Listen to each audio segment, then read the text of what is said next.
Hola, somos el equipo conformado por Dania, Ana, Ilian, Emanuel y Aranza.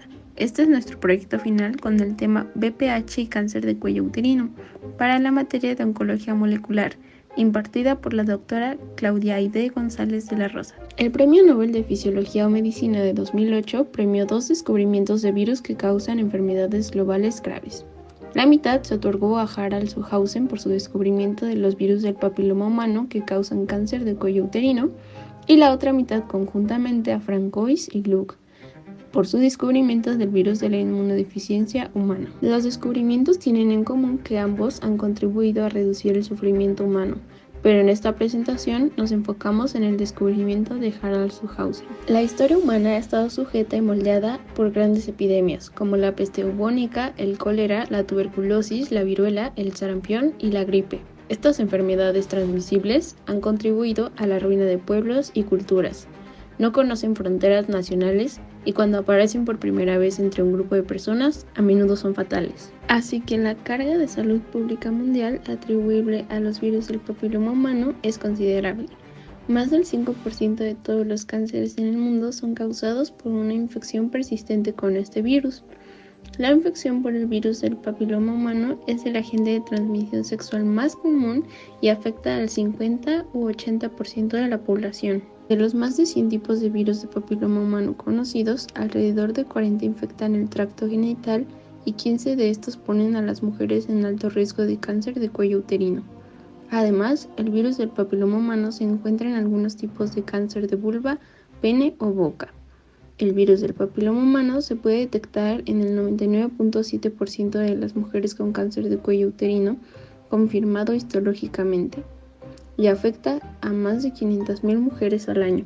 Harald Suhausen trató de comprender las causas del cáncer de cuello uterino, el segundo cáncer más común entre las mujeres del mundo.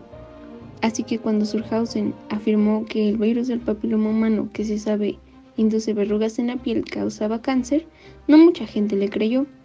Además, predijo que el virus existía en diferentes tipos y que cambiaba de forma en las células tumorales, lo que le permitió darse cuenta de que no se formaba ningún virus ahí, sino que ciertos genes del virus se integraban en los genomas de las células cervicales, lo que daba lugar a cáncer con el tiempo. No fue posible cultivar el virus, pero Suhausen tuvo que probar su hipótesis utilizando pequeños fragmentos del ADN monocatenario de los virus de las verrugas reales. Usó estos fragmentos de ADN para poder atraer copias de ADN del virus, primero de verrugas genitales y luego de células de cáncer de cuello uterino. Después de más de una década de trabajo persistente, aisló diferentes tipos de virus del papiloma humano que causaron más del 70% de todos los cánceres de cuello uterino.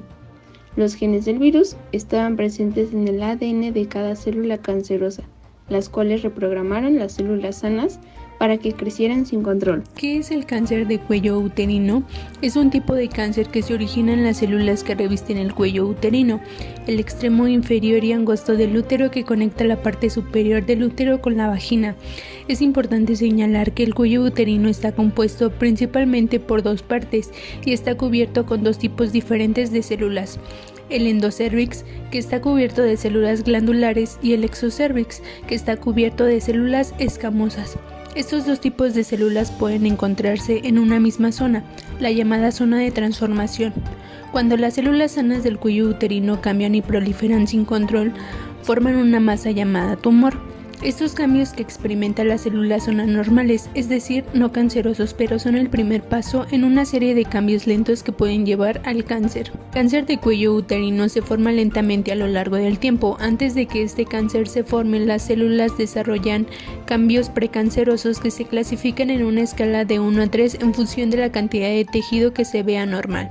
Esto se denomina neoplasia intraepitelial cervical o CIN por sus siglas en inglés.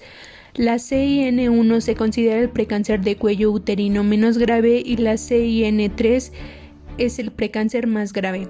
Solo en algunas mujeres los precánceres se convierten en cánceres invasivos, es decir, solo algunas de las mujeres con cambios precancerosos de cuello uterino padecerán cáncer. Cuando los precánceres se convierten en cánceres invasivos, estos se clasifican según el aspecto que presentan. Los dos tipos más comunes son el carcinoma de células escamosas, que ocurre principalmente en la zona de transformación, y el adenocarcinoma, que se origina a partir de células glandulares. Sin embargo, en algunas ocasiones ambos tipos de células están implicados en el mismo tipo de cáncer.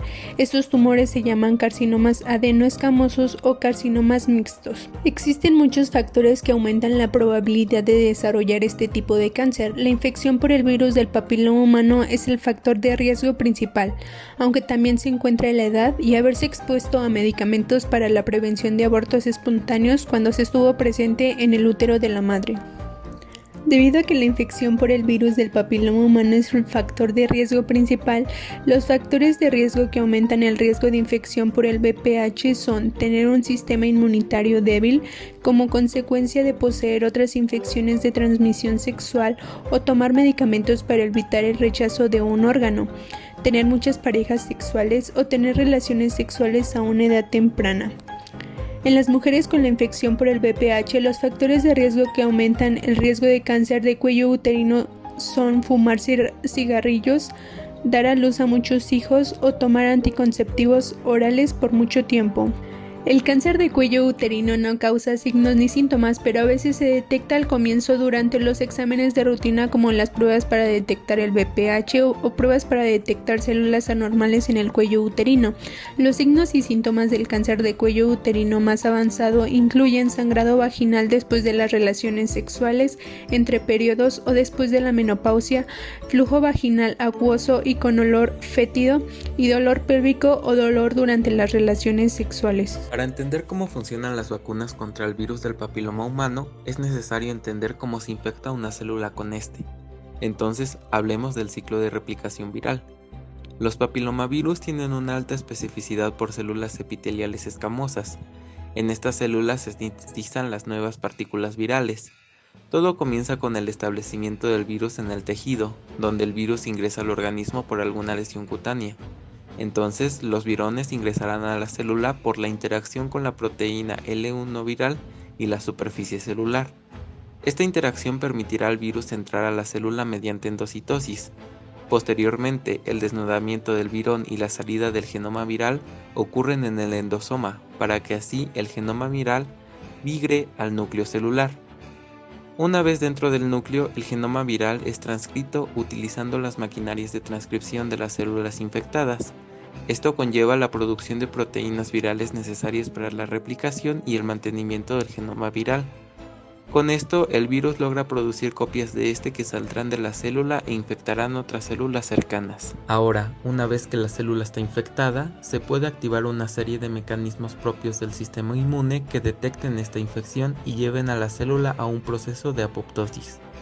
Para evitar esto, los virus se encargan de crear una serie de mecanismos que les permiten de cierta forma, evitar o manipular los procesos de regulación celular. Por ejemplo, pueden alterar vías de transducción de señales, modificar el metabolismo celular e incluso degradar la producción de ARN mensajeros propios de la célula. Esto último es muy importante porque de cierta forma se prioriza la producción de proteínas virales, por ejemplo de las proteínas virales E6 y E7, que tienen la capacidad de inducir la degradación de la proteína supresora de tumores P53. Con esto se garantiza la supervivencia de la célula infectada para poder propagar la infección a otras células, entrando en un estado de precáncer, que aunado a otros problemas como la inestabilidad genómica y la pérdida de genes supresores de tumores, se forma un conjunto de células cancerígenas que son potencialmente malas para el organismo. Ahora que vimos cómo se infecta una célula con el VPH, expliquemos cómo funcionan las vacunas contra este.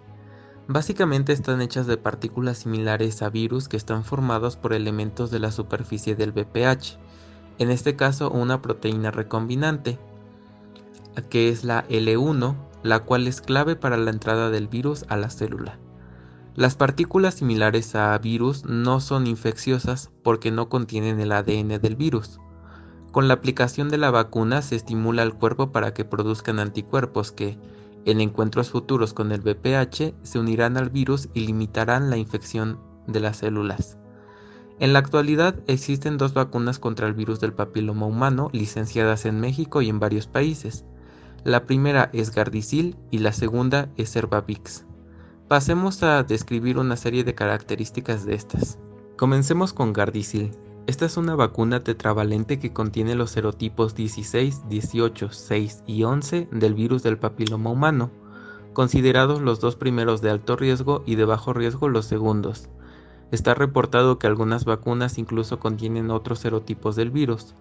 Esta vacuna está indicada para la inmunización activa de individuos a partir de los 9 años de edad frente a enfermedades por VPH, como lesiones precancerosas y cánceres que afectan al cuello del útero, vulva, vagina y ano, así como verrugas genitales.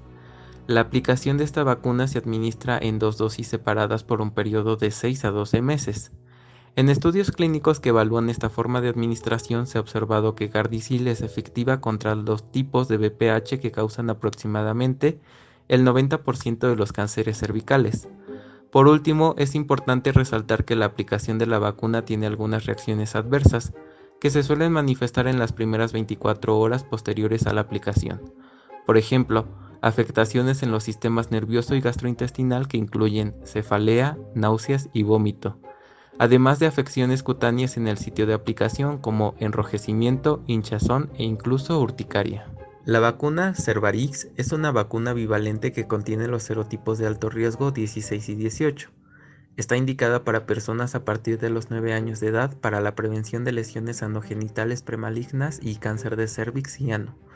Dependiendo de la edad a la que se aplique, existen 2 esquemas de vacunación que varían en número de dosis, cantidad de producto inyectado y periodos de administración. Es importante señalar que existen estudios donde se ha demostrado que la eficacia de la vacuna está mediada por el desarrollo de la respuesta inmune humoral, es decir, que los componentes del sistema inmunitario que atacan a los antígenos no son las células directamente, sino macromoléculas como anticuerpos o proteínas del sistema del complemento. Por último, es importante señalar que dentro de los efectos adversos reportados, existen alteraciones en los sistemas nervioso y musculoesquelético, como cefaleas, mareos y mialgia, así como afecciones cutáneas como hinchazón, erupciones e inflamación en el sitio de aplicación. Actualmente no existen tratamientos para el virus, pero los síntomas se pueden tratar utilizando métodos que destruyan las células infectadas, ya sean físicos, químicos o quirúrgicos. Para el tratamiento de las verrugas cutáneas y anogenitales es común el uso de la crioterapia, que implica el uso de nitrógeno líquido para congelar las verrugas, el electrocauterio, en donde se utiliza una corriente eléctrica para quemar las verrugas, la terapia con láser o luz, en donde se utiliza un haz de alta potencia para eliminar el tejido no deseado, y la extirpación quirúrgica, que es la extracción de tejido mediante un instrumento cortante. Por el lado de los fármacos, existen diferentes como la cimetidina, la cual aumenta la respuesta inmunitaria bloqueando los receptores de las células T supresoras. Sin embargo, hay poca evidencia acerca de su uso. La molécula Inosin-Pranovex también es un inmunomodulador inespecífico como la cimetidina, pero esta posee una mayor evidencia de su eficacia. Esta se utiliza como terapia adyuvante a la crioterapia, al ácido salicílico y al podofilino.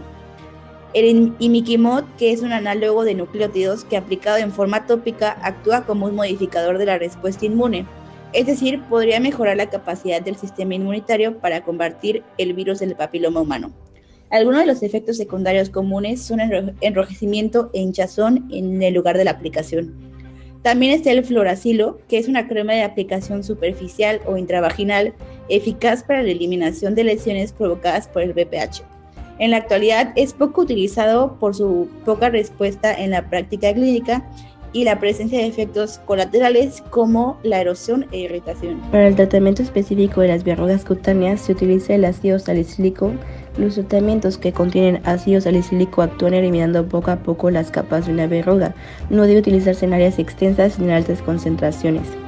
En la inmunoterapia de contacto, el dinitroclorobenceno y la difensiprona pueden ser utilizados como sensibilizadores de contacto en pacientes con verrugas recalcitrantes.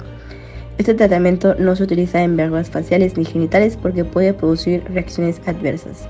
En la actualidad se prefiere el uso de la difensiprona. La bleomicina intralesional es considerada una terapia de tercera línea en las verrugas cutáneas, ya que presenta actividad antimitótica uniéndose al ADN y actividad antiviral. Sin embargo, se conocen pocos estudios con una evidencia poco sustentable. Con respecto al tratamiento específico para verrugas genitales, es el ácido tricloracético, el cual es un agente cáustico que destruye las verrugas por coagulación química de las proteínas y destrucción directa del ADN viral. Se aplica una pequeña cantidad directamente sobre la verruga, se deja secar y en algunos casos esto podría causar irritación local.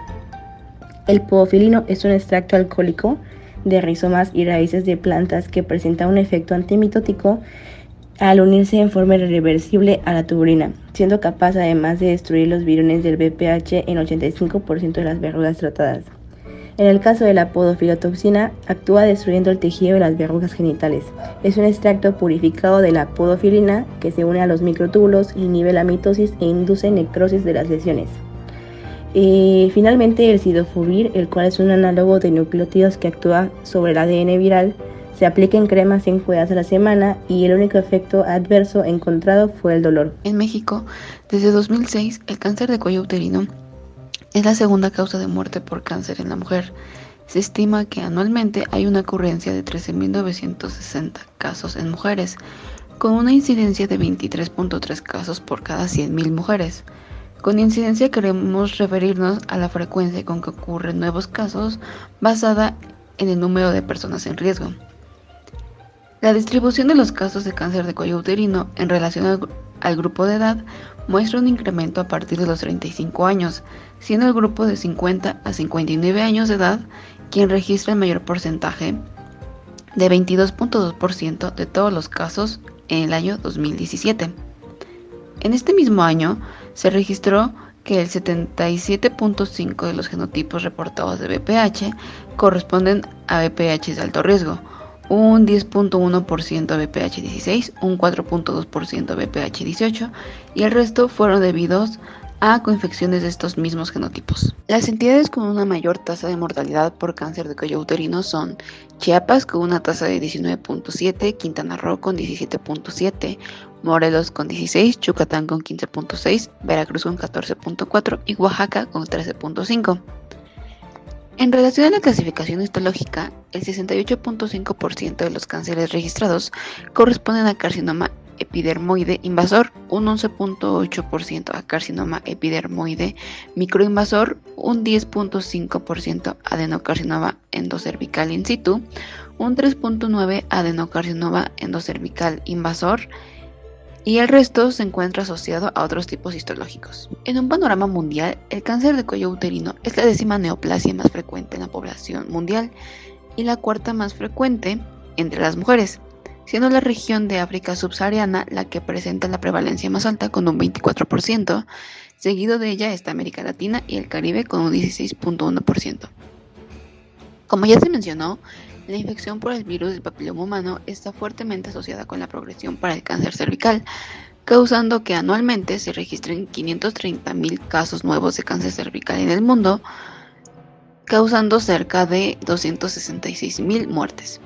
Además, la OMS estima que en los países en desarrollo, 1 en cada 100 mujeres va a presentar cáncer cervical antes de los 75 años. Como hemos visto, este descubrimiento permitió conocer la relación entre el cáncer de cuello uterino y el virus del papiloma humano.